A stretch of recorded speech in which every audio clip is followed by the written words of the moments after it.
Alhamdulillah, hari ini kita bisa berjumpa lagi dalam perkuliahan Ulumul Quran. Kita memasuki pertemuan keberapa ini? Kelima ya.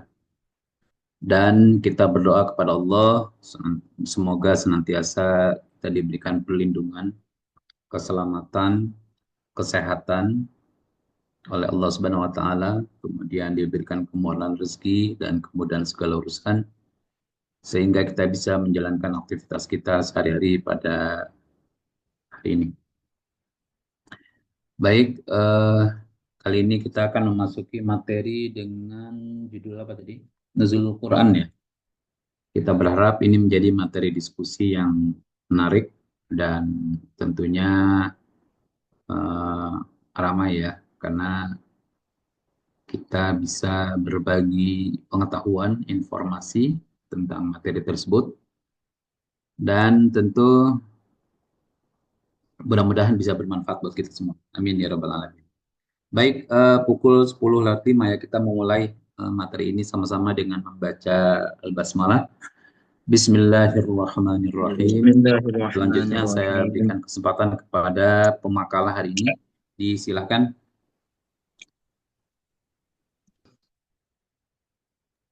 Waalaikumsalam warahmatullahi wabarakatuh. Bismillahirrahmanirrahim. Innal hamdalillah nahmaduhu wa nasta'inuhu wa nastaghfiruh wa na'udzu billahi min shururi anfusina wa min sayyiati a'malina. May yahdihillahu fala mudilla lahu wa may yudlil fala hadiya lahu. Asyhadu an la ilaha illallah wa asyhadu anna Muhammadar Rasulullah. Allahumma shalli ala sayyidina Muhammad wa ala ali sayyidina Muhammad. Mohon izin Pak dosen dan rekan-rekan sekalian, insya Allah saya akan menjadi moderator pada pertemuan kali ini, sekaligus kami pemakalah dari berempat orang insya Allah. Jadi insya Allah kita akan mendengarkan pemaparan dari saudara kita yang pertama terkait Nuzulul Quran. Mohon kepada saudara Kak Rusdi Haris Dwi Putra. Kami silahkan. Bismillahirrahmanirrahim. Assalamualaikum warahmatullahi wabarakatuh. Terima Waalaikumsalam. kasih kepada moderator. Barangkali langsung saja kita masuk kepada pembahasan yang pertama, yaitu berkaitan dengan pandangan para ulama tentang peristiwa nuzul Quran. Yang pertama adalah berkaitan dengan definisi nuzul Quran. Barangkali sudah menjadi sesuatu yang masyhur adalah definisi nuzulul Quran secara istilah adalah turunnya Al-Quran dari Allah Subhanahu wa taala kepada Rasulullah sallallahu alaihi wasallam melalui perantara malaikat Jibril. Namun yang menjadi problematika adalah ketika bagaimana kita memahami istilah nuzulul Quran tersebut. Karena ketika kita merujuk kepada komus-komus itu jelas bahwasanya yang dimaksud dengan nuzul adalah turunnya suatu benda dari tempat yang tinggi kepada tempat yang rendah. Namun ketika kita kaitkan dengan Al-Quran sebagai sebuah kalamullah, maka pemahaman istilah turun di sini tidak bisa kita pahami sebagai turunnya, sebagaimana turunnya benda, atau sebagaimana turunnya ketika kita melihat air yang turun dari tempat yang tinggi kepada tempat yang lebih rendah. Namun Al-Quran bukan sesuatu yang dapat dipahami sebagaimana hal tersebut, karena Al-Quran bukan benda yang bersifat fisik. Sehingga di dalam hal ini para ulama diantaranya Al-Imam Al-Zarkashi di dalam Al-Burhan, begitu juga Syekh Abdul Wahab Ghazlan di dalam kitabnya Al-Bayan menyebutkan bahwasanya istilah nuzul Quran itu merupakan majaz mursal dengan menyebutkan sesuatu namun yang diinginkan adalah yang lazim dengan sesuatu tersebut.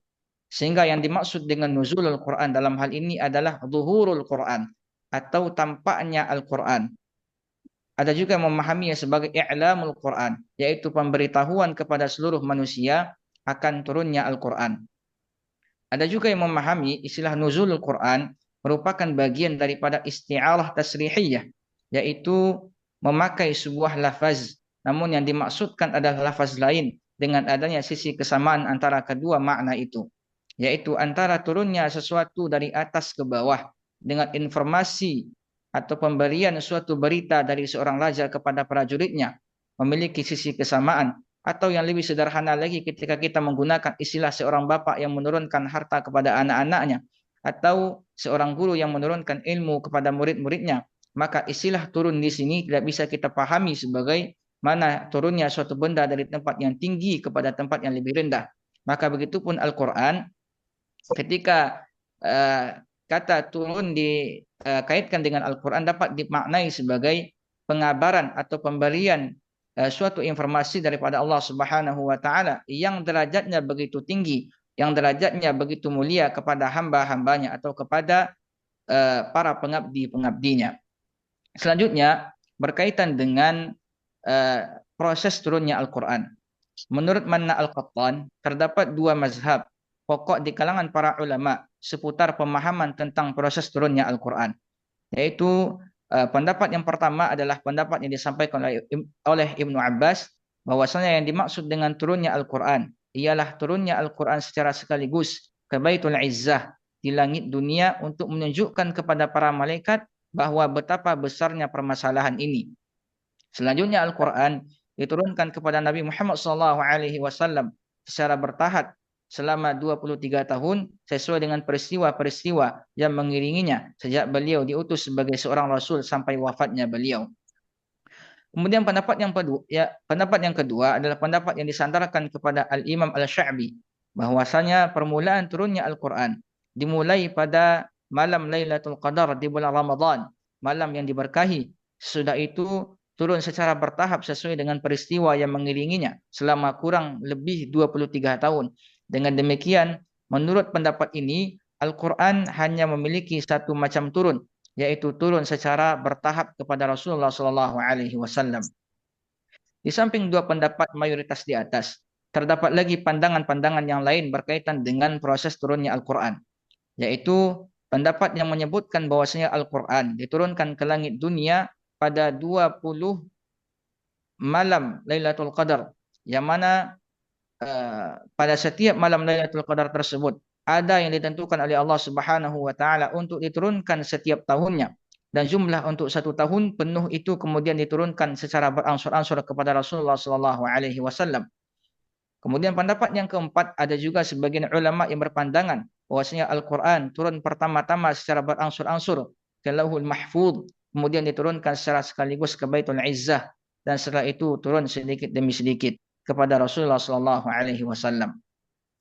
Selanjutnya berkaitan dengan tahapan turunnya Al-Quran disebutkan terbagi menjadi tiga, yaitu yang pertama turunnya Al-Quran ke Lauhul Mahfuz, yang mana proses penurunan ini dengan menggunakan satu cara dan dalam satu waktu yang mana tidak diketahui oleh siapapun kecuali Allah Subhanahu wa taala, sebagaimana yang Allah Subhanahu wa taala sebutkan di dalam surat Al-Buruj. Allah berfirman, bal huwa Qur'anun Majid fi lauhim mahfuz. Selanjutnya turunnya Al-Quran dari Lauhul Mahfuz ke Baitul Izzah atau langit dunia, sebagaimana yang Allah Subhanahu wa taala jelaskan dan di dalam beberapa ayat-ayat Al-Quran, seperti dalam surah Al-Baqarah Allah berfirman, syahrul Ramadan alladzi unzila fihi Al-Quran. Kemudian inna anzalnahu fi lailatul qadar. Kemudian dalam surat Ad-Dukhan, inna anzalnahu fi lailatin mubarakah. Selanjutnya turunnya Al-Quran dari Baitul Izzah kepada Rasulullah sallallahu alaihi wasallam. Proses turunnya Al-Quran pada tahapan ini melalui perantara malaikat Jibril dan diturunkan ke dalam hatinya Nabi Muhammad SAW, sebagaimana yang Allah Subhanahu wa taala sebutkan di dalam surah Asy-Syu'ara. Allah berfirman, ala qalbika litakuna minal mundirin bilisanin arabiyyin mubin. Selanjutnya untuk pembahasan berkaitan dengan turunnya Al-Quran secara global dan hikmahnya, kami kembalikan kepada moderator. Oke, baik. Terima kasih Pak Rusdi. Untuk materi selanjutnya, kami persilahkan kepada Kak Ummi Nur Khalifah untuk mempresentasikan.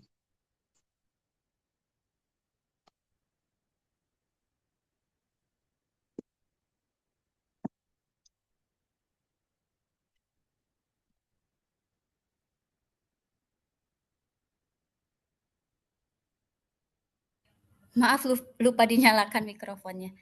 Baik, sebelumnya terima kasih kepada Pak Moderator yang sudah memberi saya waktu dan tempat, dan di sini saya akan melanjutkan materi yang ketiga atau yang C, turunnya Al-Quran secara global dan hikmahnya. Berangkat dari ketiga tahapan turunnya Al-Quran tadi yang sudah dijelaskan oleh Pak Rusdi, maka terdapat dua cara turunnya Al-Quran, yaitu secara sekaligus inzal dan secara berangsur-angsur, yaitu tanzil. Secara kronologis, proses penurunan Al-Quran Al-Karim diturunkan oleh Allah kepada Nabi Muhammad dalam 3 fase. Yang pertama, penyampaian Al-Quran dari Allah kepada Lauhul Mahfudz. Maksudnya, sebelum Al-Quran disampaikan kepada Rasulullah sebagai utusan Allah terhadap manusia, Al-Quran terlebih dahulu disampaikan kepada Lauh Al-Mahfudz, yaitu suatu tempat lembaran yang terpelihara di mana Al-Quran pertama kali ditulis pada lembaran tersebut. Tahapan kedua, turunnya Al-Quran ke langit pertama dengan sekaligus. Di langit pertama itu Al-Quran disimpan pada Bait Al-Izzah. Menurut pendapat yang sahih, Baitul Izzah ini ada di langit yang paling bawah atau langit dunia. Dan tahapan ketiga, Al-Quran diturunkan dari Bait Al-Izzah di langit dunia, kemudian diturunkan kepada Nabi kita Muhammad SAW pada malam Lailatul Qadar, tetapi turunnya tidak sekaligus, melainkan sedikit demi sedikit sesuai keperluan, masa, tempat nuzul Quran. Adapun proses atau tahap yang ketiga ini ialah perantara malaikat Jibril dan juga sering disebut dengan nama Ruhul Amin dari Baitul Izzah kepada Nabi Muhammad di dalam Gua Hira. Jadi yang sekaligus itu dari Lauhul Mahfudz ke Bait Al-Izzah, yang berangsur-angsur itu dari Baitul Izzah yang disampaikan kepada Rasulullah secara berangsur-angsur. Dan hikmah turunnya Al-Quran secara berangsur-angsur. Mana Al-Qatan dalam kitab Mabahis fil Ulum Al-Qurannya juga memberikan beberapa kesimpulan tentang hikmah turunnya Al-Quran secara berangsur-angsur. Yaitu yang pertama, untuk meneguhkan hati Rasulullah dalam menghadapi kaum yang memiliki watak dan sikap yang begitu keras. Yang kedua, sebagai tantangan dan mukjizat. Nah, maksudnya di sini karena pada zaman dahulu kaum musyrikin sering mengajukan pertanyaan-pertanyaan dengan maksud melemahkan dan menantang untuk menguji kenabian Rasulullah Shallallahu Alaihi Wasallam, mengajukan hal-hal batil dan tidak masuk akal seperti masalah hari kiamat. Maka turunlah Al-Quran untuk menjelaskan kepada mereka suatu kebenaran dan jawaban yang amat sangat tegas atas pertanyaan mereka itu. Yang ketiga, untuk memudahkan hafalan dan pemahaman. Sebab Al-Quran turun di tengah-tengah umat yang tidak pandai membaca dan menulis. Dan yang menjadi catatan mereka adalah hafalan dan daya ingatnya. Yang keempat, relevan dengan peristiwa, pertahapan dan penetapan hukum. Manusia tidak akan mudah mengikuti dan tunduk kepada agama yang baru ini jika Al-Quran tidak memberikan strategi yang jitu dalam merekonstruksi kerusakan dan kerendahan martabat mereka. Yang kelima, hikmah yang kelima, karena proses turunnya yang berangsur-angsur, maka orang pun mengkajinya sedikit demi sedikit. Ketika itu, mereka mendapati rangkaiannya yang tersusun cermat sekali dengan makna yang saling bertaut. Dengan redaksi yang begitu teliti, ayat demi ayat, surat demi surat yang terjalin, saling bertautan bagikan rangkaian mutiara yang indah dan belum pernah ada bandingannya. Yang keenam, mempunyai faidah dalam pendidikan dan pengajaran. Proses turunnya yang secara berangsur-angsur dan bertahap merupakan bantuan yang paling baik bagi jiwa manusia dalam upaya menghafal Al-Quran, memahami, mempelajari, memikirkan makna-maknanya, dan mengamalkan kandungannya. Baik, sekian dari saya tentang turunnya Al-Quran dan hikmahnya. Saya serahkan untuk materi selanjutnya ke Bapak Moderator. Oke, terima kasih Kak Umi. Selanjutnya, untuk materi selanjutnya insya Allah akan saya akan menjelaskan, yaitu terkait ayat atau surat yang pertama dan terakhir kali diturunkan kepada Rasulullah SAW. Dalam pendapat ini telah terdapat perselisihan mengenai ayat atau surat yang pertama kali diturunkan dari Al-Quran atas beberapa pendapat sebagai berikut. Pendapat pertama, dan inilah yang paling sahih, yaitu ayat yang pertama turun atau surat yang pertama turun adalah ayat Iqra bismi rabbikal ladzi khalaq. Imam Bukhari atau Imam Muslim dan lainnya meriwayatkan dari Aisyah, ia berkata, pertama kali Rasulullah Shallallahu alaihi wasallam menerima wahyu adalah mimpi yang benar dalam tidur. Maka Nabi Muhammad Shallallahu alaihi wasallam tidak melihat mimpi kecuali mimpi itu datang seperti cahaya subuh. Pendapat yang kedua adalah ayat ya ayyuhal muddatsir berdasarkan hadis yang diriwayatkan oleh Imam Bukhari dan Imam Muslim. Pendapat yang ketiga bahwa ayat yang pertama kali diturunkan dari Al-Quran adalah surat Al-Fatihah. Imam Fakhruddin Ar-Razi berkata dalam tafsirnya Al-Kasyaf bahwa Ibnu Abbas dan Mujahid berpendapat bahwa surat yang pertama kali diturunkan adalah Iqra. Dan sebagian besar ahli tafsir berpendapat bahwa surat yang pertama kali diturunkan adalah Fatihatul Kitab. Pendapat yang keempat mengatakan bahwa pertama kali yang diturunkan dari Al-Quran adalah Bismillahirrahmanirrahim. Menurut Imam Syuuti, sungguh pada dasarnya ini tidak dianggap pendapat karena sudah barang tentu. Konsekuensinya turun suatu surat adalah turunnya basmalah bersama surat itu. Maka ia merupakan ayat-ayat yang pertama kali diturunkan secara mutlak. Begitulah terkait ayat yang pertama diturunkan. Dan selanjutnya ayat yang terakhir diturunkan kepada Rasulullah. Dalam pembahasan masalah ayat yang terakhir ini pun sangat banyak perbedaan pendapat di antara para ulama. Yang pertama Imam Bukhari dan Imam Muslim meriwayatkan dari Al-Barra bin Azib. Ia berkata ayat yang terakhir turun adalah surah An-Nisa ayat 176. Yastabtunak. Selanjutnya ayat pendapat Imam Nasyai mengeluarkan sebuah riwayat melalui Ikrimah dari Ibnu Abbas radhiyallahu anhu. Ia berkata bahwasanya ayat yang terakhir turun adalah dari Al-Qur'an adalah wattaqu yawman turja'una fi ila Allah. Surah Al-Baqarah ayat 281. Selanjutnya disebutkan dalam kitab Al-Mustadrak dari Ubay bin Ka'ab. Ia berkata ayat yang terakhir turun adalah laqad ja'akum rasulun min anfusikum, yaitu Quran surah At-Taubah ayat 128 sampai 129. Dan Imam Muslim mengeluarkan sebuah riwayat dari Ibnu Abbas. Ia berkata surat yang terakhir turun adalah idza ja'a nasrullahi wal fath, yaitu surah Al-Fath. Di antara pendapat yang aneh tentang ayat yang terakhir diturunkan adalah riwayat yang diceritakan oleh Ibnu Jarir dari Muawiyah bin Abi Sufyan. Sesungguhnya ia membaca ayat ini, faman kana yarjullaha wal yaumil akhir, surah Al-Kahfi ayat 110. Mungkin itu pemaparan dari saya. Selanjutnya saya serahkan kepada pemateri berikutnya, yaitu Bapak Wafa. Kepada Pak Wafa kami persilahkan. Baik, terima kasih atas waktunya Bapak Moderator. Selanjutnya yaitu dalam pembahasan ini yaitu berkaitan dengan asbabun nuzul dan hikmah mengetahuinya. Mohon izin kami ingin memaparkan sekelumit atau sedikit tentang apa itu asbabun nuzul dan hikmah mengetahuinya. Secara bahasa, asbabun nuzul berarti sebab-sebab yang melatar belakangi terjadinya sesuatu.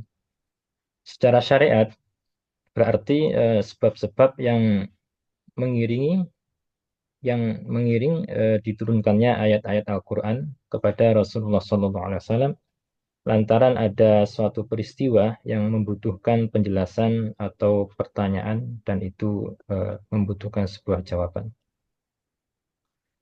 Selanjutnya, menurut pendapat Muhammad Abdul Azim Az-Zarqani, asbabun nuzul adalah suatu peristiwa yang melatar belakangi suatu turunnya Al-Quran yang kemudian menjadi penjelasan hukum peristiwa itu terjadi.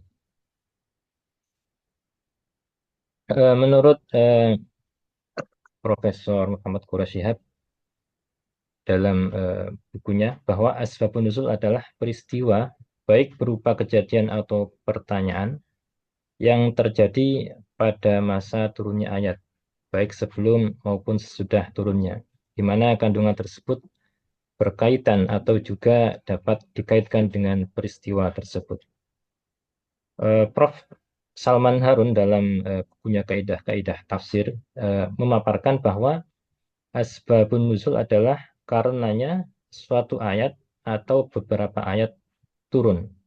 Kemudian sejalan dengan pendapat Al-Jabari, beliau juga menjelaskan jika ayat-ayat Al-Quran turun dengan dua cara, yaitu turun tanpa didahului sebab khusus dan turun mengiringi suatu peristiwa atau sebuah pertanyaan. Berlandaskan pendapat para tokoh terkait pengertian asbabun nuzul, maka dapat disimpulkan bahwa asbabun nuzul merupakan sesuatu baik berupa peristiwa kejadian atau pertanyaan yang beriringan dengan turunnya ayat Al-Quran dengan rentang waktu masa penurunan Al-Quran. Maka untuk selanjutnya diperlukan pemaparan mengenai tahapan penurunan Al-Quran agar memperoleh pemahaman yang komprehensif. Baik, secara singkat hikmah dari asbabun nuzul yang pertama yaitu menjelaskan makna ayat secara kontekstual. Kedua, menunjukkan hikmah di balik hukum syariat. Ketiga, menghindari pemahaman yang keliru dan kontradiktif. Yang keempat, menetapkan hukum yang masih berlaku atau sudah mansuh. Demikian sekilas tentang asbabun nuzul dan hikmahnya. Untuk waktu dan kesempatan kami kembalikan ke Bapak Moderator. Terima kasih. Oke, terima kasih kepada Bapak Wopa yang telah memaparkan materi yang terakhir. Untuk selanjutnya kepada rekan-rekan semua, kami berikan entah ada saran atau pertanyaan mungkin dari pemaparan kami atau siapa yang mau bertanya dari rekan-rekan semua. Kami buka untuk sesi pertama itu 3 orang penanya.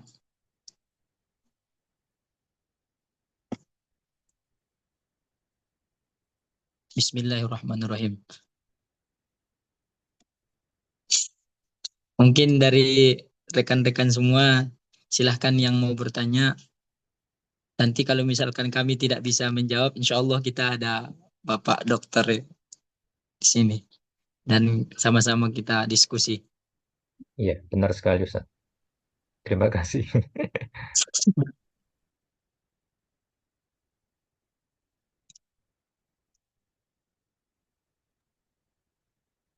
Ayo disilakan diskusi, berbagi informasi. Betul, Pak.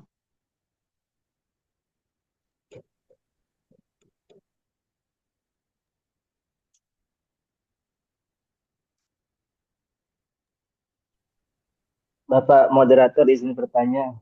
Ya, silahkan Pak. Baik, Dengan kami Arif. Arif. Siapa? Ya, oke Pak, lanjut Pak. Terkait tentang yang sudah dibaharkan tadi, terkait tentang surah yang pertama kali diturunkan dan surah yang terakhir diturunkan kepada Rasulullah Shallallahu Alaihi Wasallam.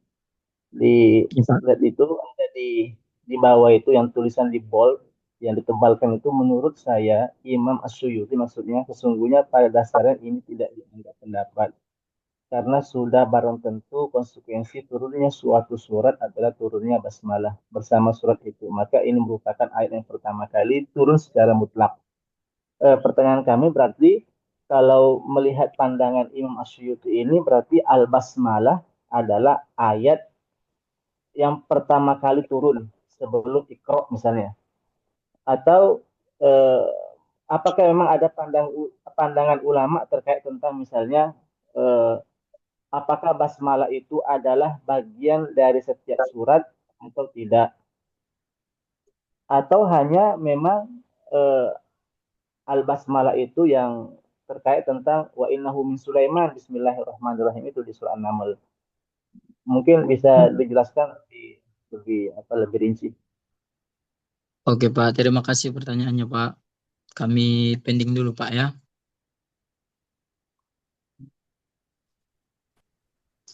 Assalamualaikum warahmatullahi wabarakatuh. Waalaikumsalam warahmatullahi wabarakatuh. Mau bertanya, Kak Moderator, Silahkan Bu. tentang asbabun nuzul ya. Mm-mm. Mohon penjelasannya kira-kira kalau sekarang itu kan sepertinya ilmu asbabun nuzul sudah menjadi bagian sendiri ya dalam eh, ulumul Quran seperti itu. Nah, pada saat turunnya Al-Quran ini di sejarahnya dulu ketika Al-Quran diturunkan kan tadi dijelaskan ada yang dengan asbabun nuzul, ada yang tidak. Nah, itu seperti apa ya? Apakah Rasulullah menjelaskan kepada para sahabat, ini ayat ini diturunkan karena sebab ini atau bagaimana gitu loh penjelasan bahwa ayat ini ada asbabun nuzulnya terkait ini. Ayat ini diturunkan tanpa asbabun nuzulnya. Apakah kemudian itu pun dicatat oleh para sahabat bahwa ayat ini diturunkan asbabun nuzulnya demikian atau dijelaskan dalam hadis-hadis Rasul gitu loh terkait asbabun nuzulnya itu. Itu yang pertama. Kemudian yang kedua, di Indonesia ini kan ada tradisi biasanya Ramadan memperingati nuzul Quran seperti itu ya. Nah, itu berarti yang biasanya kita peringati itu nuzul Quran yang mana ya? Yang dengan tadi kriteria-kriteria dari Lauhul Mahfud ke Baitul Izzah. Nah, itu kira-kira yang mana yang kita pahami seperti itu, yang kemudian kita adakan peringatan-peringatan. Terima kasih. Oke, terima kasih Bu. Selanjutnya kami pending dulu Bu ya, satu orang penanya lagi. Assalamualaikum. Waalaikumsalam. Kak, silahkan. Izin bertanya, nama saya Khofifah Alamiyah. Mungkin pertanyaannya itu ada keterkaitan dengan yang baru saja ditanyakan oleh Kak salah satu Nikmah. Karena memang mungkin asbabun nuzul sebenarnya pembahasannya itu panjang, tapi di sini singkat saja. Jadi mungkin pertanyaannya itu tentang asbabun nuzul banyak. Tapi di sini saya mau bertanya aja terkait pertama yang saya tahu, sepertinya itu asbabun nuzul kan kalau kita sekarang mencari asbabun nuzul itu di mana sumbernya kan kalau nggak salah hadis ya, kalau nggak salah hadis, maksudnya perkataan Nabi atau gimana, seperti yang tadi ada dari pertanyaan sahabat ke Nabi atau gimana gitu. Nah, saya sempat ingat di pelajaran yang lalu tentang hadis qudsi itu ada ciri-ciri hadis qudsi. Misal ada kalau Allah Ta'ala, terus ada kata ya ibadi. Nah, itu biasanya adalah hadis qudsi. Nah, untuk asbabun nuzul ini ada tanda-tandanya nggak? Ada sigot tertentu nggak mungkin yang menandakan ini tuh hadis tentang asbabun nuzul ini? Baik, terima kasih Kak. Oke, mungkin untuk pertanyaan pertama dari Pak Arif ya Pak.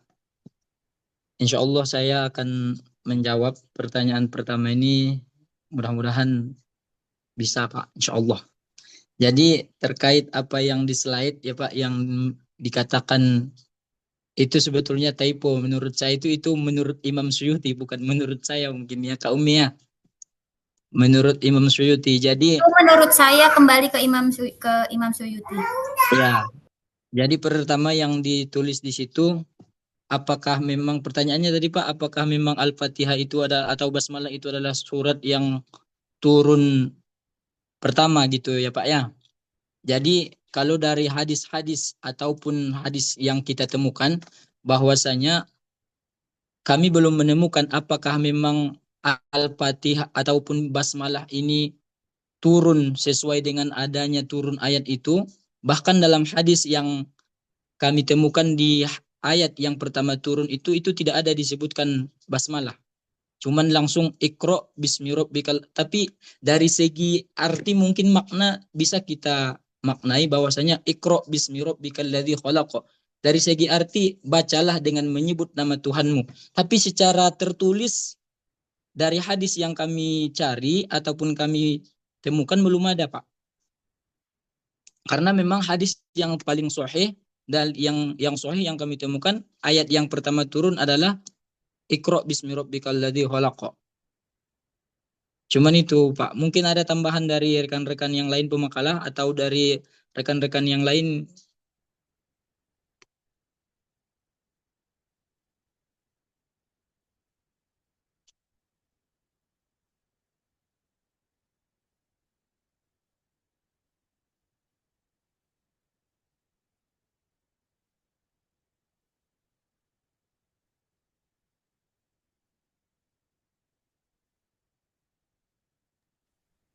Iya, mungkin dari teman-teman yang lain. Tadi saya lebih fokus pertanyaan asbabun nuzul ini. Ya, silakan.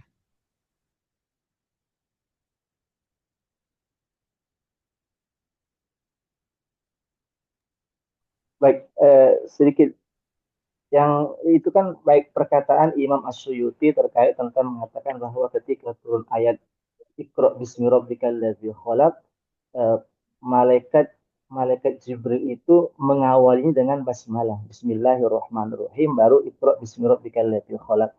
Sehingga di sini Imam Suyuti mengatakan basmalah turun secara mutlak. Artinya kalau basmalah turun secara mutlak, saya sih apa namanya mungkin pemateri atau pemakalah menemukan artikel yang kemudian mengutip pandangan Imam Suyuti ini, dan Imam Suyuti menampilkan dalil gitu, sehingga sehingga nanti kita bisa katakan bahwa berarti setiap surat itu basmalah ayatnya gitu. Misalnya Al-Baqarah, basmalah juga termasuk ayat Al-Baqarah. Terus surat-surat yang lain juga termasuk basmalah dari Al-Baqarah, dari surat-surat yang lain gitu. Atau hanya memang basmalah itu yang memang para ulama para ulama berbeda pandangan di Al-Fatihah saja. Kalau bahwa basmalah itu satu ayat dari ayat Al-Quran, kan sudah jelas memang ada ayatnya di surah An-Naml kalau tidak salah. Tapi apakah nanti basmalah ini apa namanya setiap surat itu basmalah ini termasuk ayat pertama gitu? Itu yang pertanyaan kami juga. Mungkin bisa ditanggapi juga. Terima kasih. Iya, Pak. Jadi kalau mungkin bisa dijawab dulu Kak Umi terkait penulisan ini. Saya pun kalau dalam kitab Imam Suyuti secara mutlak saya tidak menemukan perbedaan pendapat yang menjelaskan seperti itu. Cuman dalam hadis yang saya baca bahwasanya dalam penurunan wahyu pertama pun Iqra itu di situ dalam hadis di situ secara rinci pun tidak ada menyebutkan, bahkan Nabi hanya mengatakan ma'ana biqori waktu itu dalam hadisnya. Ma'ana biqori'in beberapa kali sampai malaikat Jibril mengajarinya Iqra bismi rabbikal ladzi khalaq. Terkait bismillah mungkin bisa kawan-kawan yang lain menjelaskan.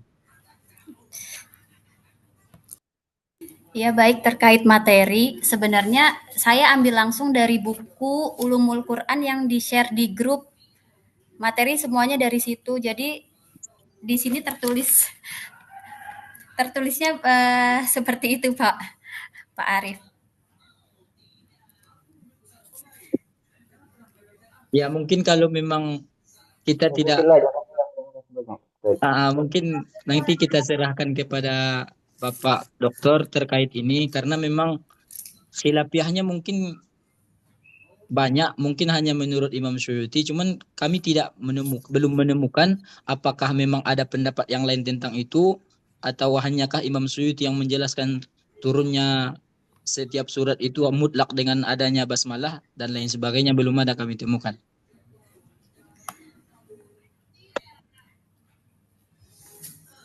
Oke, mungkin bisa kita lanjutkan di mana Pak Arif? Bismillah. Masya Allah, jazakallah khair, sudah tercerahkan. Oke Pak, mungkin bisa kita lanjutkan kepada pertanyaan kedua, yaitu pertanyaan Kak Salsa tadi. Kepada Pak Wapa mungkin bisa menjawab terkait ini. Baik Pak, tadi lebih ke apa itu kaitan asbabun nuzul itu kan ada yang apa ya? Ada ayat yang dianggap berkaitan dengan atau gini, ada ayat yang itu bisa ada asbabun nuzulnya dan ada yang tidak. Seperti itu Pak tadi maksudnya ya?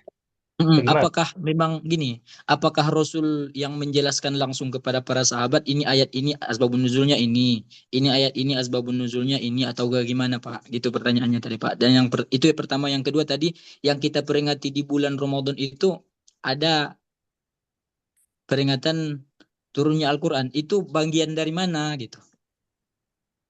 Oh, lebih ke baik yang pertama dulu ya. Iya Pak. Baik, saya mencoba menjawab ya dan mohon koreksinya dari Bapak dosen dan teman-teman semuanya. dari buku yang saya baca, jadi ketika ayat itu dianggap sebagai ada asbabun nuzulnya, itu harus ada ungkapan dari sahabat. Maksudnya kan peristiwa itu kan apa ya? Peristiwa istilahnya apa pembukuan atau pengumpulan ayat ini berkaitan dengan ada asbabun nuzulnya atau tidak, itu kan harus jelas. Ini juga bisa apa namanya dikaitkan dengan pertanyaan yang ketiga tadi ya. Ciri-cirinya ayat-ayat itu apakah ada asbabun nuzulnya atau tidak. Hmm. Nah, tentunya eh, harus diungkapkan oleh sahabat bahwa ayat ini ada asbabun nuzulnya. Jadi ada semacam ada hadisnya seperti itu. Contoh, baik, sebentar kok ini on cam ya.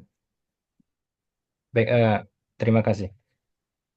Contohnya, saya ini baca buku di karangan Prof. Salman Harun ya, ada bukunya di sini. Terima kasih. Jadi di sini sangat cukup beliau jelaskan di halaman 36. Yang maksud dengan asbab nuzul yaitu apa namanya? Dia harus dinyatakan dengan tegas oleh seorang sahabat bahwa ayat ini ada asbabun nuzulnya. Atau ia menyebutkan sebuah peristiwa atau sebuah pertanyaan. Bahkan beliau di sini apa namanya mencontohkan sebuah sebuah hadis yang berkaitan dengan asbabun nuzul.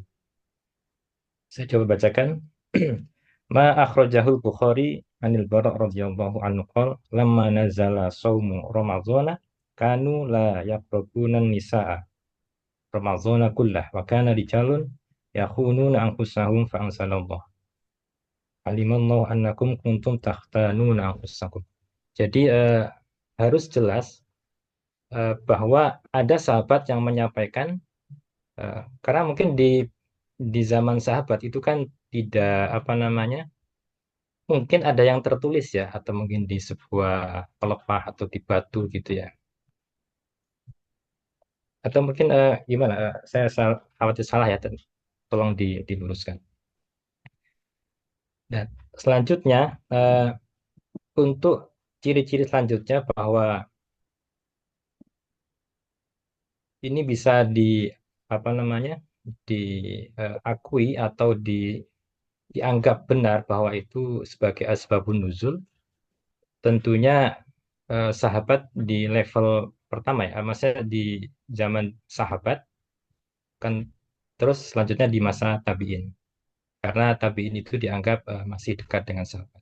Ketika nanti seandainya ada ungkapan bahwa itu asbabun nuzul tapi dikaitkan dengan mungkin tabi'in atau ulama itu ya sudah levelnya sebagai meskipun nanti seandainya dikaitkan itu dengan asbabun nuzul dan seterusnya itu bisa dianggap sebagai sebuah penafsiran.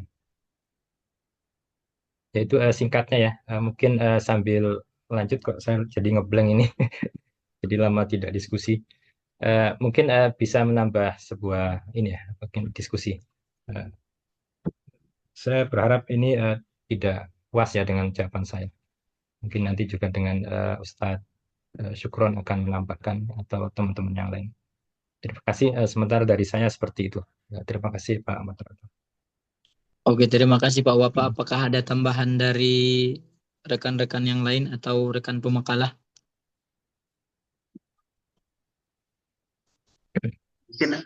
Izin pada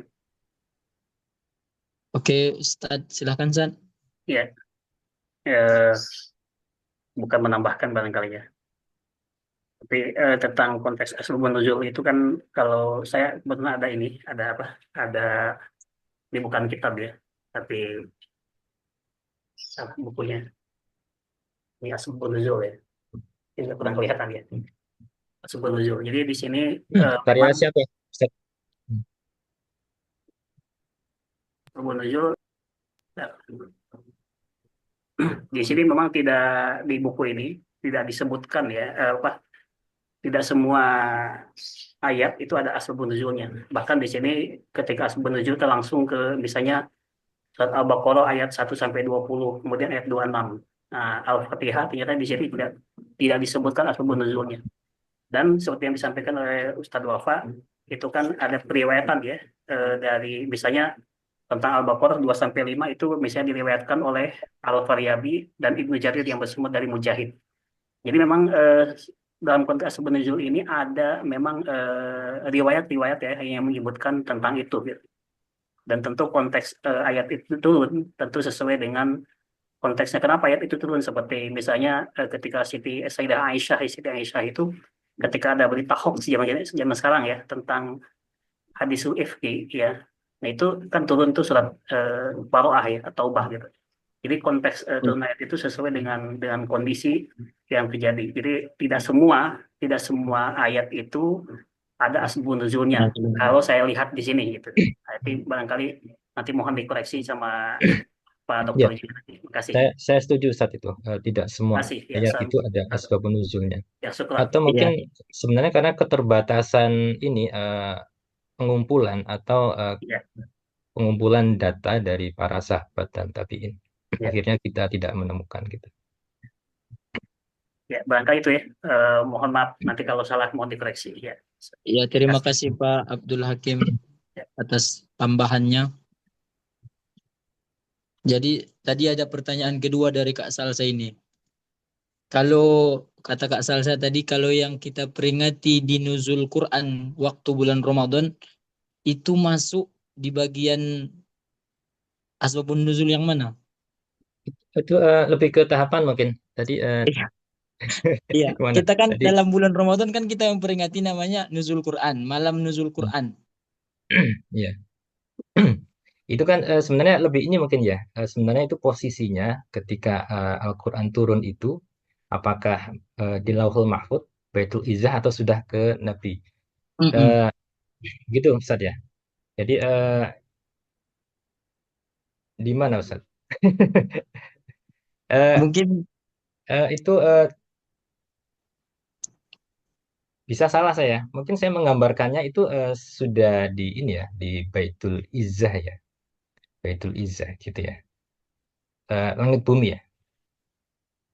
ya berarti gini, gambarannya berarti yang kita peringati dalam bulan Ramadan itu berarti Al-Quran yang secara langsung turun dari Lauhul Mahfuz ke Baitul Izzah gitu. Dari Baitul Izzah ke Nabi Muhammad sallallahu alaihi wasallam. Berarti wahyu pertama itu, Ustaz. Berarti wahyu pertama itu. Ini baru Tadi kan ya. Saya belum menemukan referensinya ini. Coba barangkali teman-teman yang lain bisa. tadi kan kita sampaikan berkaitan dengan tahapan nuzul Quran itu kan ada 3 ya, yaitu Ya, betul. ke Lauhul Mahfuz, kemudian dari Lauhul Mahfuz ke Baitul Izzah, kemudian kepada Rasulullah SAW. Nah, berkaitan dengan turunnya Al-Quran ke Lauhul Mahfuz itu kan sudah jelas bahwasanya berkaitan dengan cara dan waktunya itu tidak ada yang tahu. Maka sudah otomatis bukan itu yang kita peringati gitu loh. Karena kita nggak tahu waktunya apakah itu di bulan Ramadan atau di bulan-bulan yang lainnya. Nah, kemudian pada tahapan yang kedua itu jelas bahwasanya ketika turunnya Al-Quran dari Lauhul Mahfuz ke Baitul Izzah itu kan Allah Subhanahu wa taala jelaskan dalam surah Al-Baqarah, syahrul Ramadan alladzi unzila fil Quran, jelas syahrul Ramadan. Begitu juga dalam surah Al-Qadar, inna anzalnahu fi lailatul qadar, dan lailatul qadar pada bulan Ramadan. Maka jelas bahwasanya kalau kita berbicara tentang tahapan yang mana sih yang kita peringati sebenarnya, maka jawabannya adalah tahapan yaitu waktu turunnya Al-Quran dari Lauhul Mahfuz ke Baitul Izzah. Begitu sih menurut kami. Karena kalau dari Baitul Izzah ke Rasulullah kan memang jelas itu secara bertahap ya. Jadi waktunya juga berbeda-beda. Artinya tidak dalam satu waktu gitu loh. Sehingga memang kalau ditanyakan berkaitan dengan waktu, menurut kami itu adalah turunnya Al-Quran dari Lauhul Mahfuz ke Baitul Izzah. Barangkali sekian Ustaz. Baik Kak, baik Ustaz, terima kasih. Apakah sudah memadai jawabannya Kak Salsa? Ya, sudah Kak. Terima kasih. Pak moderator, sedikit apa nimbrung nih terkait tentang nuzul Quran. Menarik nih. Ya, lanjut Baik. Pak. Tentang nuzul Quran ini kalau menurut kami pribadi bukan ke konteks turunnya Al-Quran pertama kali turun Al-Quran. Karena kalau kita lihat tradisi nuzulul Quran ini nampaknya yang kita kenal di Indonesia. Nggak tahu kalau di negara lain ya, apakah ada nuzulul Quran. Iya. Maka kemudian para ulama pun juga berbeda pandangan. Yang masyhur kan memang malam ke-17. Ada juga riwayat mengatakan malam ke-19. Ada juga riwayat mengatakan ke-21, 27. Sehingga kalau menurut kami konteks perayaan atau peringatan nuzul Quran ini lebih kepada untuk menjadikan Al-Quran pedoman hidup. Bukan merayakan turunnya Al-Quran gitu. Kalau menurut kami pribadi. Mudah-mudahan nanti ada tambahan dari teman-teman semuanya. Jazakallah khair. Terima kasih tambahannya, Pak. Selanjutnya mungkin kita lanjutkan ke pertanyaan ketiga tadi. Siapa tadi? Astagfirullah. Kak Umi siapa tadi yang bertanya, Kak Umi? Kak Vivi. Ketiga tadi sudah dijawabkan tadi. Pertanyaan ketiga tadi sudah masuk, Pak, di jawaban saya tadi, termasuk kan yang ciri-ciri tadi ya, ciri-ciri ayat ini. Udah masuk ke situ, Pak ya. Atau tidak. Ya. Ya betul. Tadi udah terjawab dan ada contoh kan, satu tadi disebutkan Pak Wafa. Saya nangkepnya di situ sirat yang benar-benar sorry menjelaskan bahwa itu adalah hadis tentang nuzul, sababun nuzul suatu ayat itu di lafadz fa'anzalallah. Iya. Apakah begitu?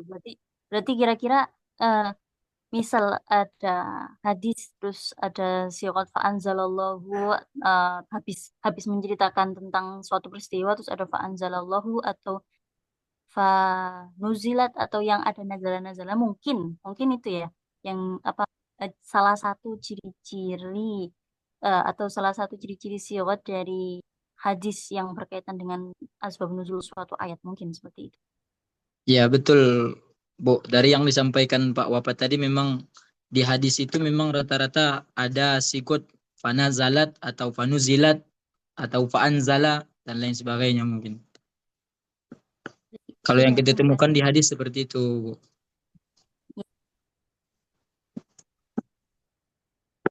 Baik, mungkin gimana? Bapak silakan, kepada Bapak kami persilahkan untuk menanggapi.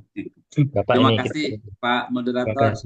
Coba saya untuk membantu membuka pikiran dan menambah wawasan ya, bahwa yang pertama tadi terkait dengan ayat atau surat pertama yang turun, itu memang ada beberapa pendapat ya yang masyhur bahwa pertama ayat yang turun itu adalah Iqra atau surat Al-Alaq 1-5. Ada juga yang mengatakan bahwa Al-Mudaththir 1-5 gitu ya. Nah, ini tentu tidak bertentangan sama sekali gitu ya. Cuma kita harus melihat secara kronologis. Nah,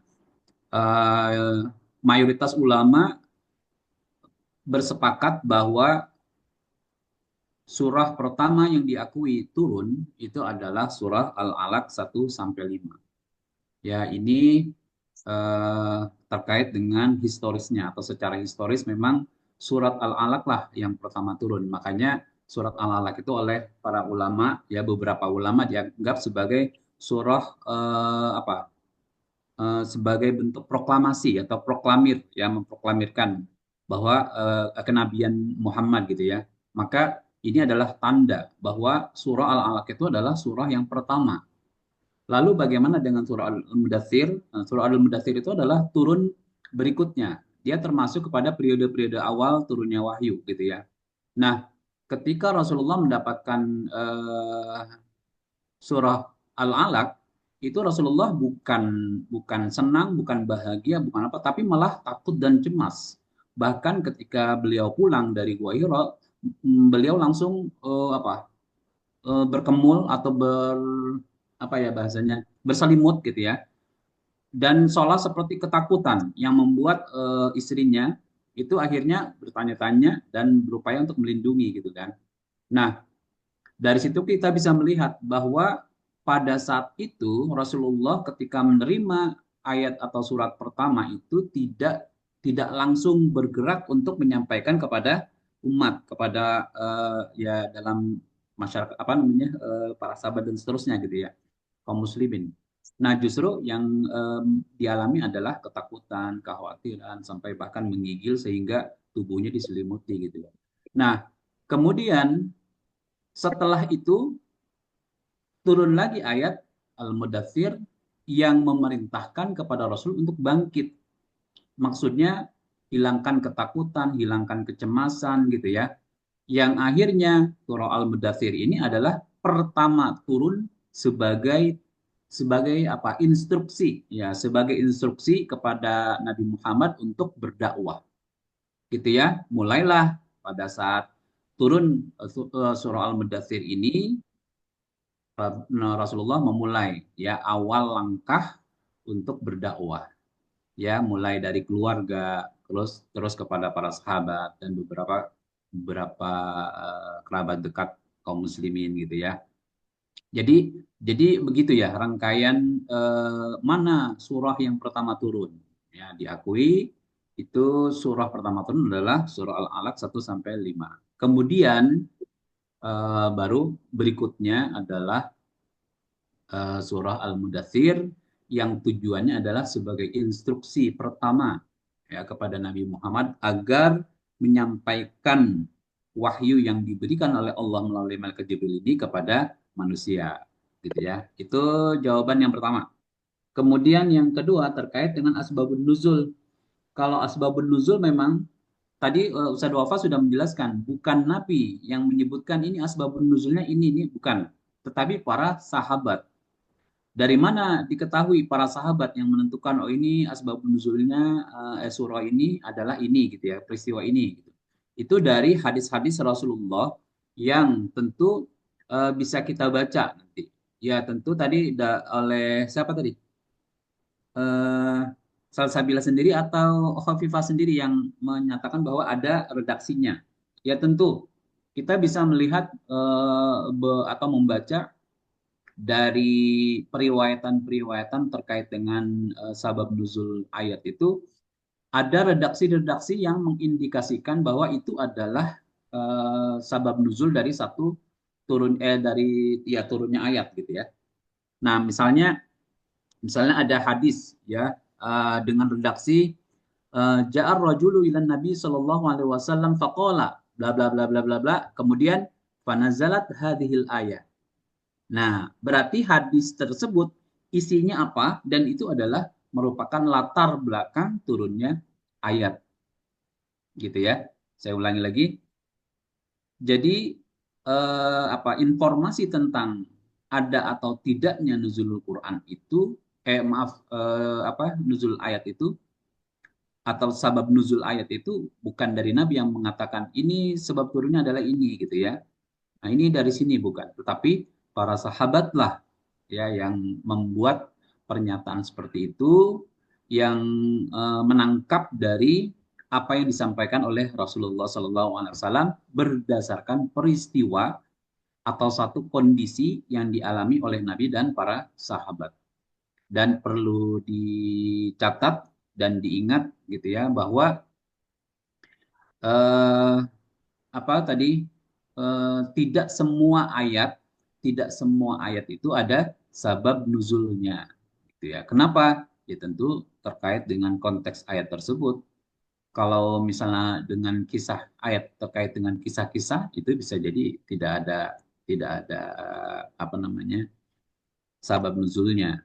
Kemudian ayat-ayat terkait dengan akidah dan sebagainya juga bisa jadi tidak ada sabab nuzulnya gitu ya.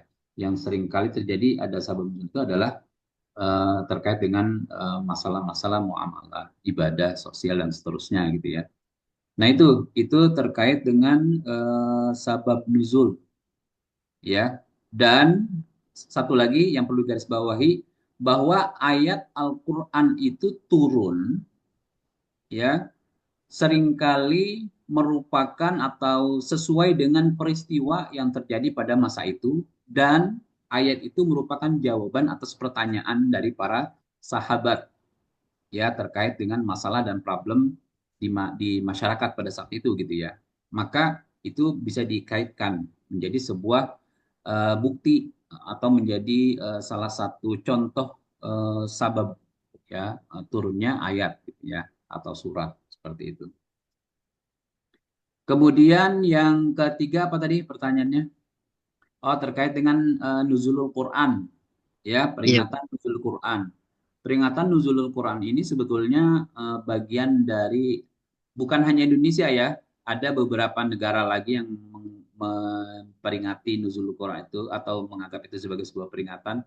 Itu misalnya India, Pakistan gitu ya, daerah-daerah seperti itu. Bahkan di negara lain sendiri belum tentu ada ya, kayak seperti di Arab dan sebagainya itu mungkin tidak ada. Nah, tradisi asbabun nuzul ini ya atau bukan asbabun nuzul, tradisi nuzul Quran beda ya. Asbabun nuzul dengan nuzul Quran beda. Tradisi peringatan nuzulul Quran ini di Indonesia itu sebetulnya sudah mengakar ya, sudah mengakar sejak lama, bukan dari semenjak kemerdekaan, tapi sejak lama ya, terutama pada masa kerajaan Islam. Itu di masa Kesultanan Demak sudah ada, Kesultanan Mataram Islam sudah ada, Kesultanan Aceh ada. Kenapa dikatakan ada gitu ya? Karena itu adalah bagian dari syiar Islam yang sudah dilakukan oleh apa pihak Kesultanan Demak atau Kesultanan Mataram atau para ulama-ulama pada masa itu yang dijadikan sebagai event atau momen untuk berdakwah gitu ya. Apalagi nih momen apalagi nih gitu ya, kayak misalnya ada lagi Maulidun Nabi, kemudian apalagi Isra Mi'raj gitu ya. Momen-momen atau event-event itu dijadikan sebagai sarana untuk berdakwah ya, dengan mengadakan misalnya tabligh akbar atau pengajian-pengajian gitu ya. Nah, itu atau doa bersama, istighosa gitu ya. Nah, itu tentu ada akar sejarahnya di sana gitu ya. Nah, kemudian pada masa kolonial Belanda juga terus dilanjutkan ya, terus dilanjutkan. Meskipun dicurigai oleh orang apa oleh Belanda gitu ya, penjajah Belanda. Kenapa? Karena dianggap mengumpulkan orang itu dengan tujuan untuk melakukan provokasi dan seterusnya yang nanti mampu menggerakkan masyarakat untuk melawan Belanda gitu ya. Nah, itu pada masa kolonial, tapi tetap ada peringatan itu. Nah, kemudian ada tokoh sentral dari Nahdlatul Ulama itu Kiai Haji Hashim Asy'ari juga juga mentradisikan ini di kalangan NU gitu ya. Kenapa? Karena ini adalah bagian atau salah satu event atau momen yang mengajarkan kepada kita betapa pentingnya untuk kehadiran Al-Quran, kemudian memahami Al-Quran yang tentunya bisa dijadikan sebagai pedoman hidup gitu ya. Begitu juga dalam masa awal kemerdekaan, ya, bukan hanya NU saja, bahkan banyak, ya, termasuk Muhammadiyah, Persis dan sebagainya juga mengadakan, bahkan sampai ke Istana Negara, gitu ya, Istana Negara. Terus masjid, santren, lembaga pendidikan lain, bahkan ke kantor-kantor juga, meskipun tidak seremonial seperti kayak di masjid-masjid diadakan, tapi ada misalnya event Nuzulul Quran dengan mengadakan kajian khusus halakoh, misalnya halakoh tentang Nuzulul Quran, atau mengadakan event misalnya lomba-lomba terkait dengan Al-Quran gitu ya. Itu juga merupakan bagian dari syiar. Nah, kemudian terkait dengan tanggalnya, ya ini juga saya masih mencari, tapi pernah mendapatkan informasi 17 Ramadan ya, Nuzulul Quran itu karena dikaitkan dengan 17 Agustus ya, kemerdekaan Indonesia gitu ya. Jadi untuk mengingatnya jadi sekalian gitu ya. Kebetulan kemerdekaan Indonesia itu kan pas proklamasinya terkait dengan bulan puasa kalau tidak salah, juga dengan 17 Ramadan itu gitu ya. Jadi benar-benar nih tradisi Indonesia gitu ya. 17 Ramadan terus 17 Agustus kemerdekaan Indonesia. Nah, ini masih perlu diteliti kembali. karena saya baru dapat penjelasan secara lisan saja gitu ya. Nah, adapun tadi dengan misalnya tanggal 19, 21, 23, 27 itu bukan lagi terkait dengan angkanya, tetapi dengan hadis yang mendeskripsikan bahwa Rasulullah itu gitu ya, apa fokus di bulan Ramadan itu pada malam-malam ganjil. Ini terkait dengan malam Lailatul Qadarnya ya. Lailatul Qadar itu adalah dalam gambaran yang diberikan oleh Rasulullah, atau isyarat yang diberikan Rasulullah itu adalah malam-malam ganjil. Nah, para ulama mendeskripsikan setelah malam 10 malam terakhir gitu ya. Meskipun ada juga yang memulainya dari angka 19. Malam 19, malam 21, malam 23, malam 27, bahkan 29 gitu ya. Nah, banyak tradisi-tradisi yang dilakukan ya terkait dengan malam-malam ini gitu ya. Kalau saya pernah kebetulan waktu masa kecil saya dulu sering itu mengikuti tarawih keluar ya di mana-mana, seperti misalnya ke Bogor. Bogor itu di Bogor Empang.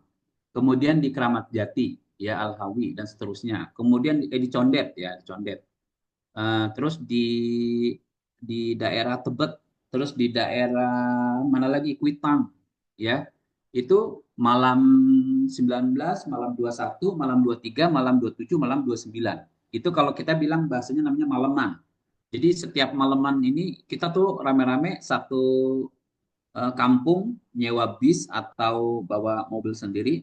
Ya, umumnya dulu kalau kita tuh karena memang belum punya mobil pakai nyewa bis ya, nyewa bis terus bareng karena itu untuk apa? Memperingati malam itu 19 malam 19. Kemudian nanti malam 21-nya di mana? Kalau tidak salah di Kramat Jati. Terus nanti malam berapa itu di Kuitang gitu ya. Nah, itu kami ke sana untuk memperingati itu ya. Dengan harapan dapat Lailatul Qadar, di mana sholatnya itu bukan habis sholat Isya, sholat tarawihnya, tetapi dari jam 9 sampai jam 12 gitu ya. Jadi satu juz harus selesai. Nah, pada malaman itu umumnya satu juznya itu mulai dari juz amma ya, juz amma mulai dari An-Naba sampai An-Nas gitu ya. Nah, itu jadi berapa jam itu? Sholatnya jam 9, 10, 11, 12, kurang lebih 4 jam gitu ya. Ini yang saya alami masa kecil ya, maka jadi masih teringat sekali nih ya, masih nempel gitu ya sejarah tentang bagaimana memperingati nuzulul Quran tetapi tidak difokuskan pada malam 17-nya tetapi malam 19, 20 itu terkait dengan Lailatul Qadar gitu ya.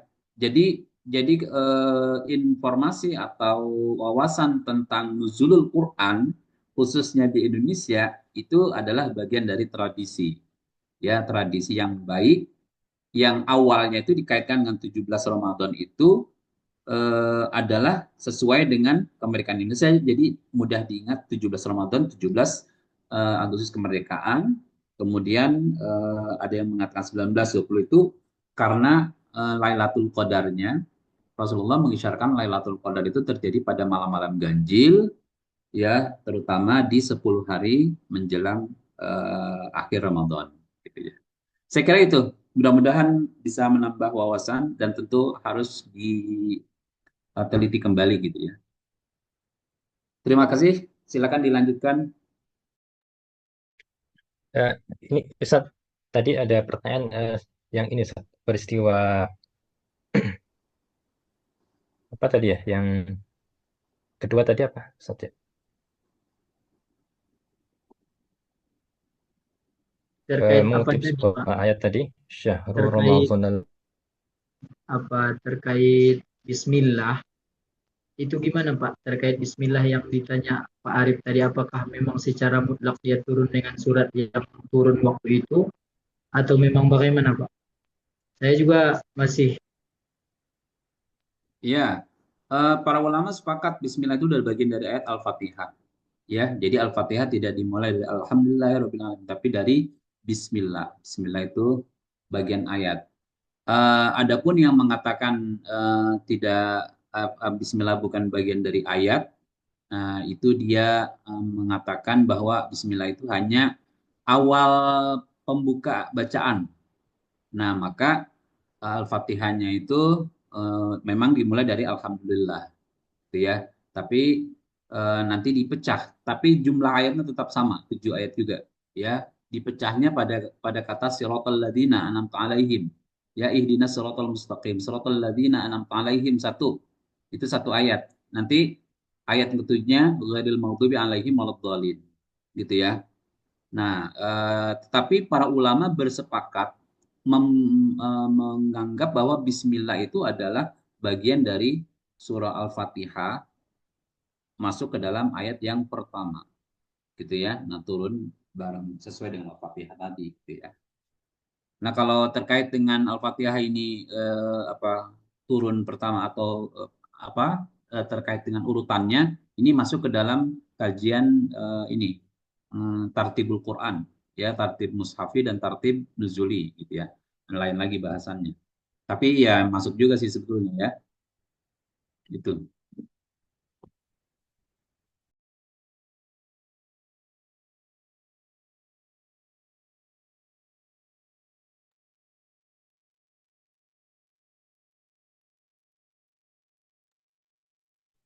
Yang kedua tadi udah terjawab belum teman-teman kira-kira, Pak Moderator? Tadi kan ada ada semacam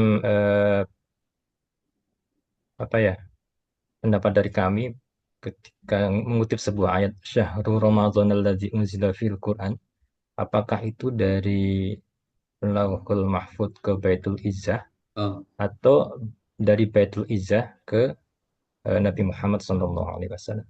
Itu Ustadz, mungkin kami masih perlu ini penjelasan.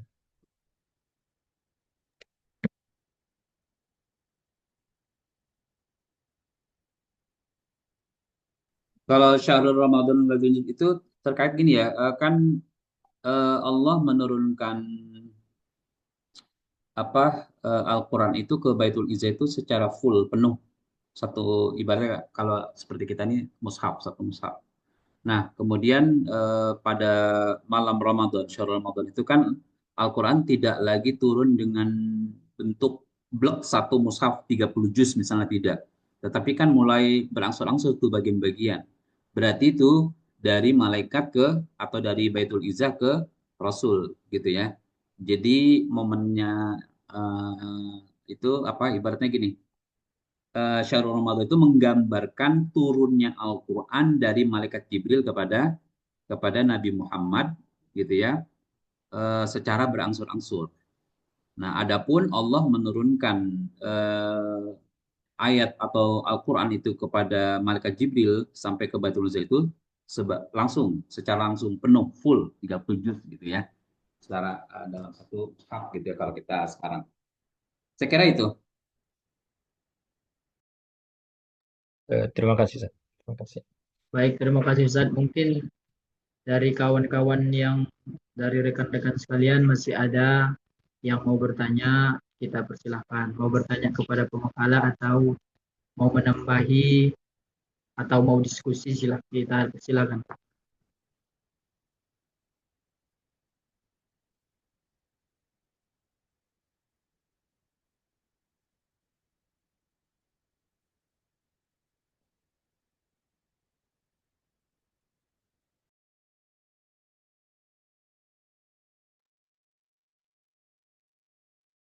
Kalau belum ada tadi pendapat teman kami tadi siapa ya?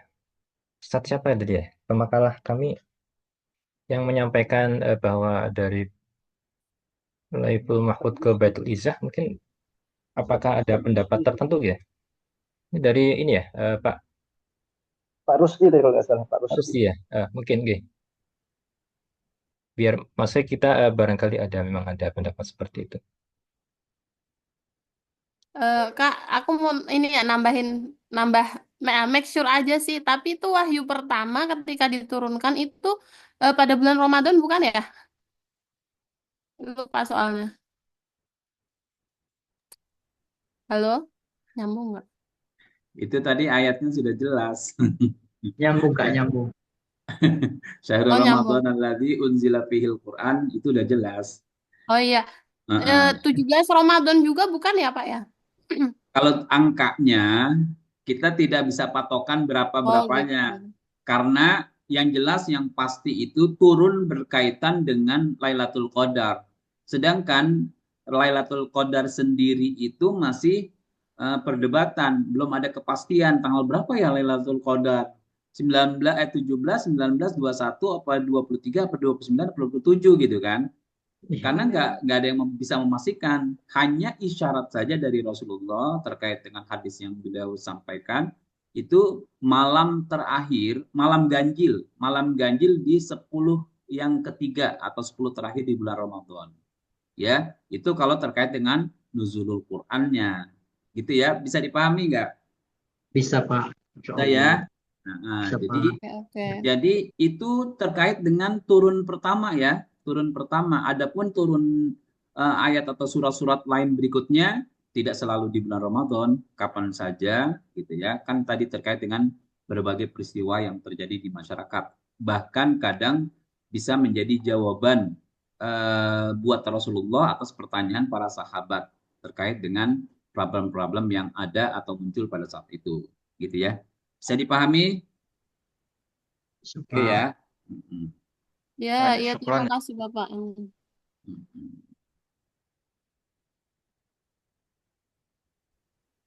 Allahumma sholli. Silahkan, Pak. Pak Syaiful Dirawi. Baik Kak, Bismillahirrahmanirrahim.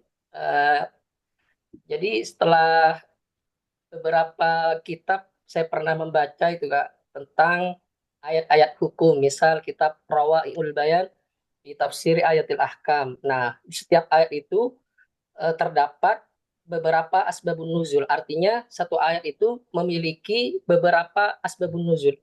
Pertanyaannya saya, apa yang melatar belakangi pada suatu ayat mempunyai beberapa asbabun nuzul itu, perbedaan.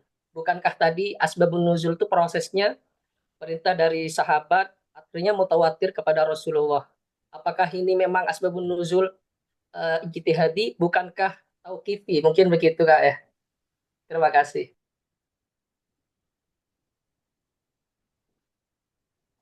Gimana pertanyaannya, Pak? Apakah asbabun nuzul itu tauqifi atau Ini Kak, apa?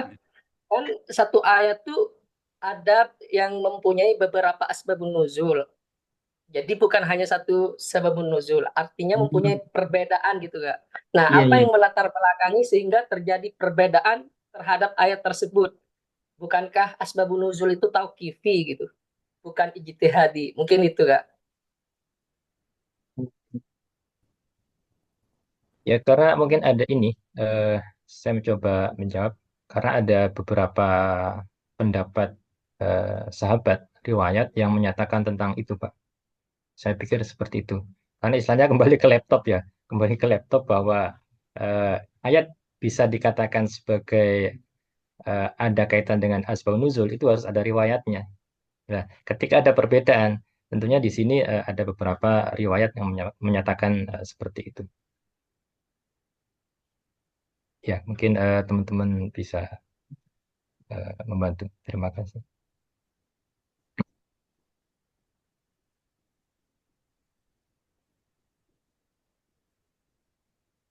Gimana Pak? Belum belum belum ini ya. Atau mungkin ada semacam mungkin dari Bapak sendiri Berarti mungkin ada setiap semacam riwayat itu dia mempunyai multi tafsir gitu terhadap sebuah asbabun nuzul ya Pak ya. ya ketika memang satu ayat ternyata ada perbedaan atau mungkin beberapa sumber riwayatnya, ya tentunya di situ mungkin ada apa ya, ya ada perbedaan akhirnya seperti itu.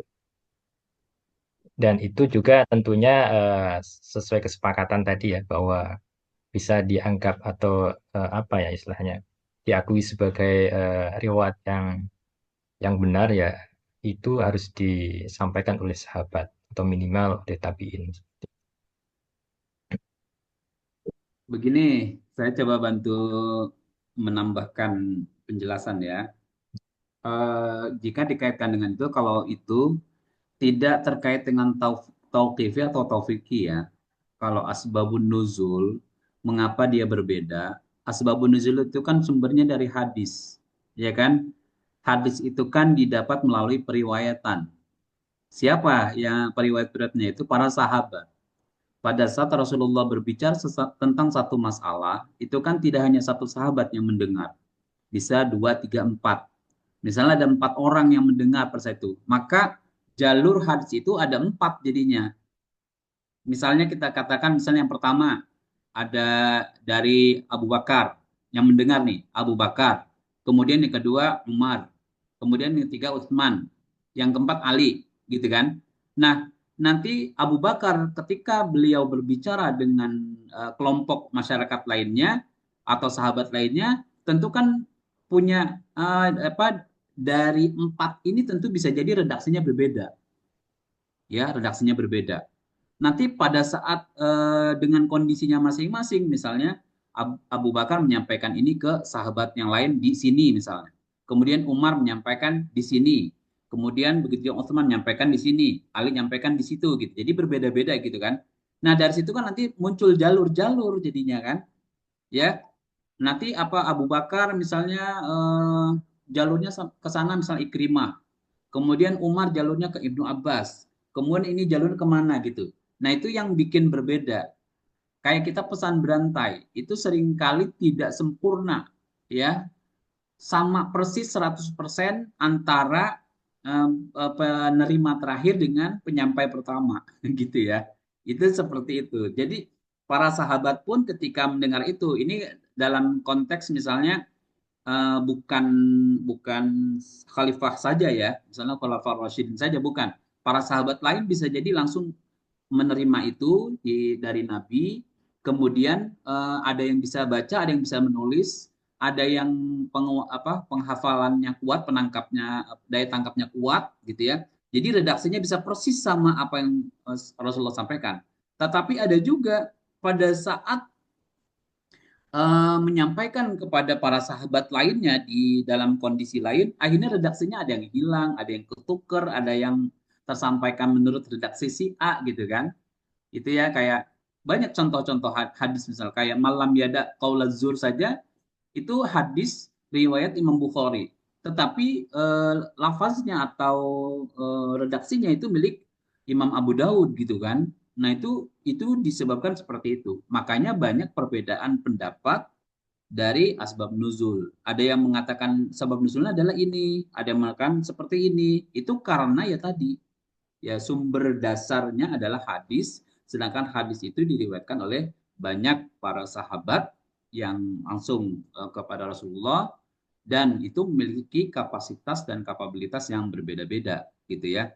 Jadi seperti apa nanti ya, penyampaiannya itu disebabkan karena tadi kemampuan atau daya tangkap atau daya ingat gitu ya yang membuat akhirnya menjadi berbeda gitu ya. Nah, adapun kalau tauqifi dengan taufik itu bukan terkait dengan sabab nuzulnya, tetapi terkait dengan peletakan urutan ya. Kenapa surah Al-Fatihah yang dijadikan sebagai surah pertama dalam mushaf gitu ya, bukan al-alaq. Nah, itu baru taufiki atau tauqifi. Ada yang mengatakan taufiki, ada yang mengatakan tauqifi. Kalau tauqifi berarti berdasarkan apa yang disampaikan oleh Rasulullah ya dari riwayat-riwayat hadis-hadis. Sedangkan kalau taufiki itu adalah ijtihad ya dari para sahabat. Oh ini nih, kan ini sesuai dengan makna ini gitu ya. Tapi mayoritas ulama bersepakat bahwa urutan Al-Quran itu didasarkan pada atau bersifat tauqifi berdasarkan pada hadis Rasulullah yang kemarin minggu lalu sudah dijelaskan kalau nggak salah ya. Rasulullah memerintahkan kepada sahabat agar menuliskan atau meletakkan ayat ini, letakkan ayat ini atau surah ini setelah ini, surah ini setelah ini gitu. Jadi itu bentuk apa namanya bimbingan ya, bentuk arahan dari Rasulullah tentang urutan-urutan surah gitu ya. Bisa dipahami ya? Saya kira itu.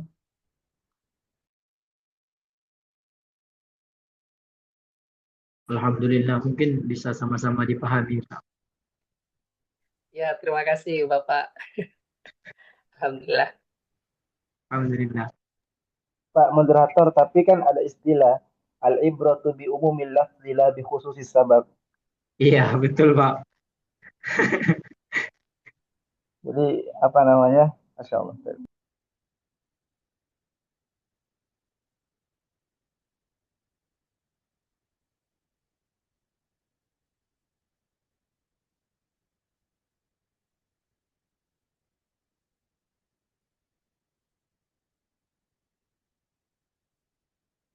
Oke, kepada rekan-rekan sekalian, mungkin masih ada yang mau bertanya atau menambahi terkait pembahasan nuzul Quran ini, mungkin bisa kita persilahkan. Yang mau menambahi atau memberikan pertanyaan, karena masih ada waktu beberapa menit lagi. Assalamualaikum. Waalaikumsalam warahmatullahi Assalamualaikum. wabarakatuh. Sebelumnya saya mau tanya yang tadi Maaf Bu, suaranya putus-putus Bu.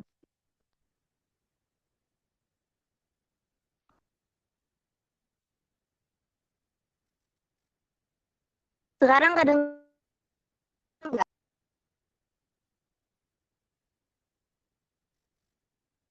Nggak jelas ya suaranya ya. Putus-putus ya Pak Arif.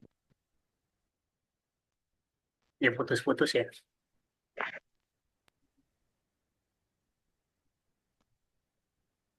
Mungkin harus dekat jendela mungkin. Naik ke atas, naik ke atas. Atau naik ke atas. Atau ketik aja. Naik ke loteng. Atau bisa juga diketik ya, benar di chat aja supaya bisa dibaca.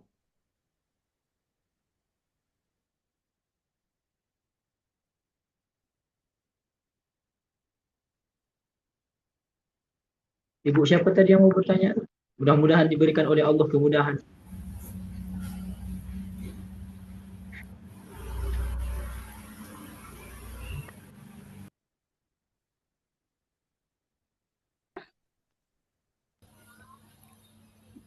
Ya. Atau masih Ya, suara Kak, terdengar suaranya Kak. Cuman kurang jelas. Ya Udah sudah. jelas Kak. Silakan. Mau Silakan. sekarang ya mau tanya seperti penanya tadi.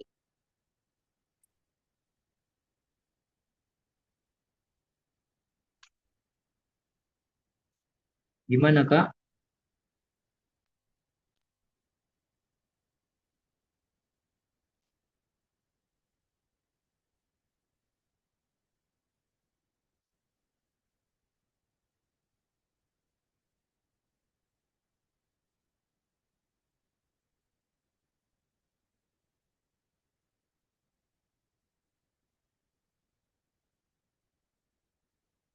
Kok nggak masih lanjut bertanya atau gimana itu Kak? Kok nggak kedengaran suaranya? Pertanyaannya, jika yang ditanyakan kesohihannya, misalnya ada 2 hadis yang menjelaskan tentang nuzul Quran. Jadi yang dipakai untuk menjelaskan kesohihannya itu yang mana gitu? Apa yang sesuai urutannya sampai ke sanadnya gitu? Apa kita lihat Yang lebih jelas rantai mana? perawinya atau bagaimana? Atau dua-duanya kuat? Terkait kesohihan. Ya Kak Umi. Terkait kesohihan di antara asbabun nuzul. Iya. Ini berarti menyambung dengan yang disampaikan Bapak tadi. Berarti ada dari riwayat lain, apakah di mana yang paling sahih gitu ya Kak ya? Iya. Oh. Iya betul. Untuk menentukannya gimana? Kita melihatnya dari perawinya atau bagaimana?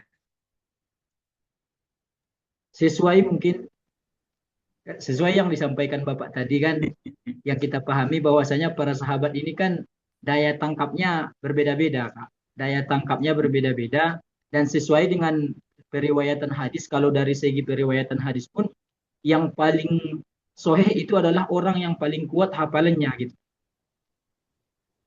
Dan memang daya tangkap dia tuh kuat gitu. Oke, tadi memang penjelasan saya kurang itu karena saya lupa, apalagi yang disampaikan. Padahal ya itu yang pengen disampaikan.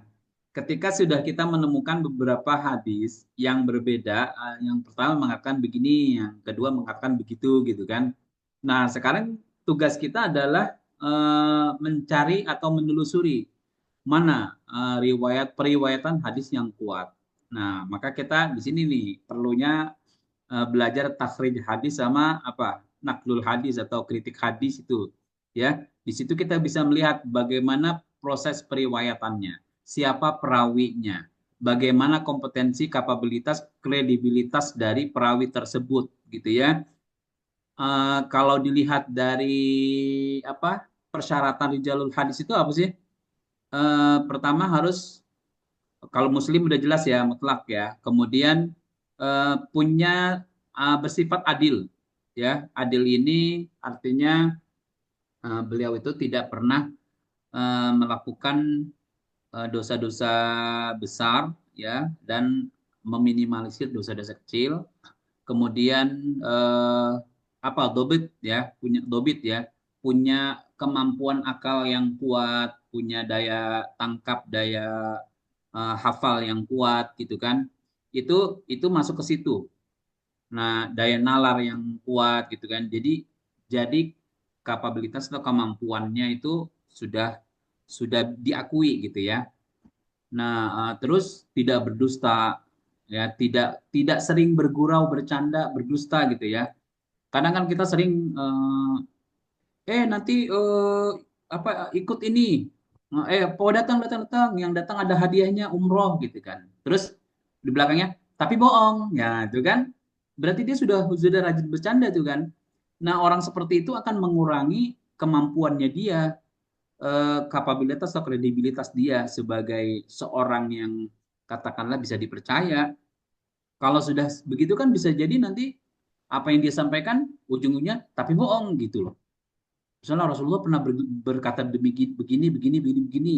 Aku pernah mendengar, gitu. Akhirnya nggak dipercaya. Kenapa? Karena sudah sering bohong, gitu, walaupun cuma bercanda. Nah, orang atau para sahabat yang meriwayatkan hadis itu atau perawi hadis itu dilarang untuk bersikap atau punya sifat seperti itu.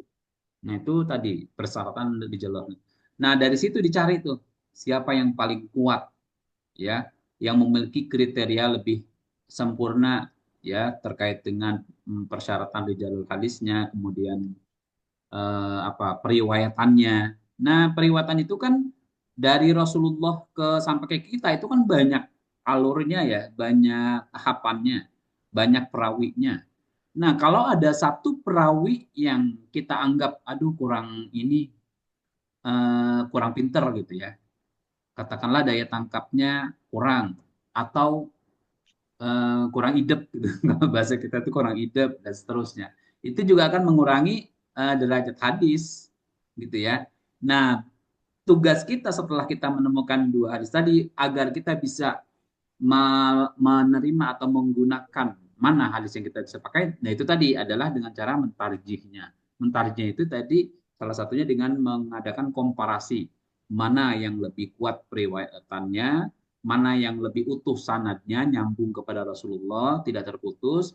Dari para perawinya mana yang para perawi itu adalah orang-orang yang betul-betul memenuhi syarat, memiliki kriteria dan ketentuan terkait dengan rijalul hadis, gitu ya. Nah, itu atau tata cara bagaimana kita bisa menganggap atau menjadikan atau menilai hadis mana yang paling tepat untuk digunakan atau dianggap, gitu ya.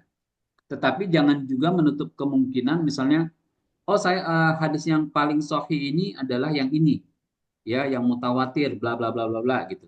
Tapi hadis ini bukan lantas kita buang begitu saja, biarkan saja dulu, ya. Cuma kita sudah tandai hadis antara dua hadis ini yang paling sahih adalah ini. Kenapa? Dari segi perawinya lebih banyak, Terus para perawinya adalah orang-orang yang betul-betul punya kompeten, ya, capable dan kredibel. Kemudian sanadnya tidak terputus dan seterusnya. Oh, ini sebetulnya hampir sama gitu. Cuma dari salah satu jalur perawinya ada yang orang yang kurang diakui, ya, dari segi misalnya kemampuannya misalnya, gitu ya. Gitu. Seperti itu. Bisa dipahami ya? Baik, Pak Ustadz. Terima kasih.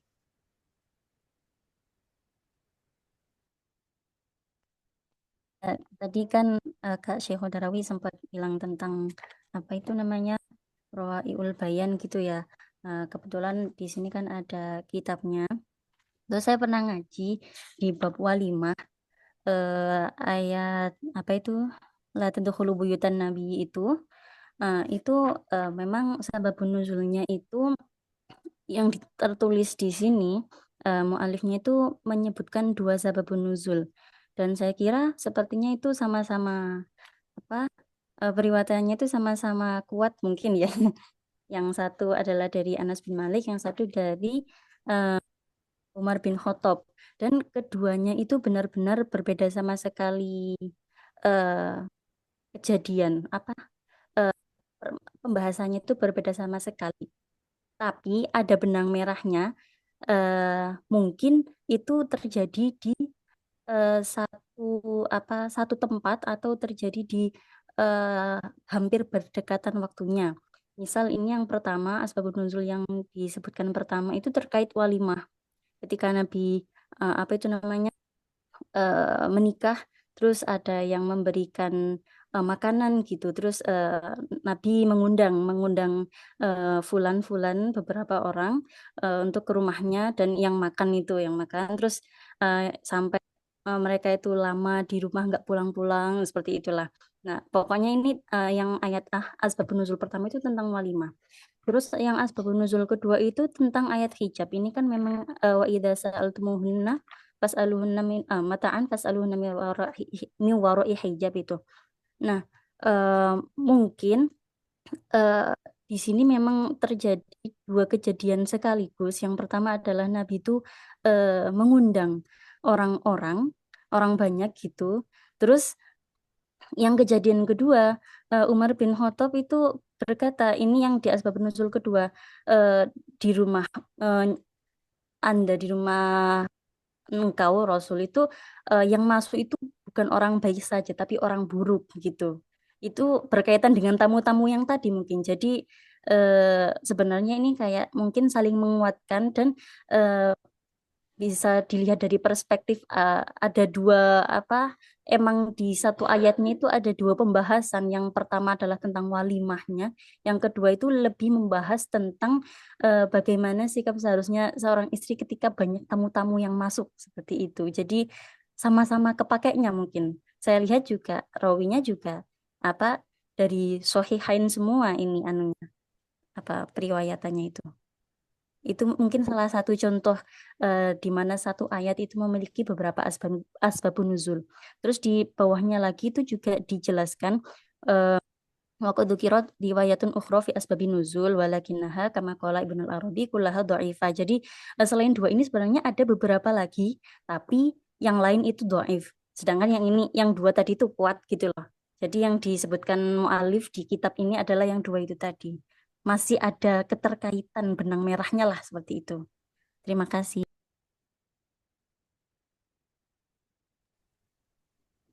Ya, itu nambah informasi ya. Jadi bisa jadi ada 2, 3, 4 periwayatan ya tentang sabab nuzul satu ayat yang turun ya. Tapi memang ada juga, bukan ada juga, ada ayat yang beberapa kali turun. Nah, tadi kan perlu digarisbawahi, ayat Al-Quran itu turun seringkali terkait dengan sebuah peristiwa. Dan ayat itu menjadi jawaban atas pertanyaan atau problem yang ada di masyarakat yang Allah berikan kepada Rasul gitu ya. Jadi ayat itu nih jawabannya gitu ya. Bantuan Allah kepada Rasul untuk menjawab permasalahan di dalam masyarakat pada saat itu. Bisa jadi latar belakang peristiwanya berbeda-beda, ya. Nah, terkait dengan sabab nuzul ayat ini, ada yang mengatakan ini, ada yang mengatakan ini, gitu ya. Bisa jadi kondisi dan peristiwanya berbeda. Ya, turun di tempat ini satu, di sini satu. Turun di sini kondisinya begini, turun di situ kondisinya seperti itu, gitu ya. Itu tidak menutup kemungkinan, karena banyak juga ya, ada beberapa ayat yang turun di dua kali atau beberapa kali, gitu ya, bukan bukan satu kali, banyak ya, termasuk Al-Fatihah saja dua kali, ya.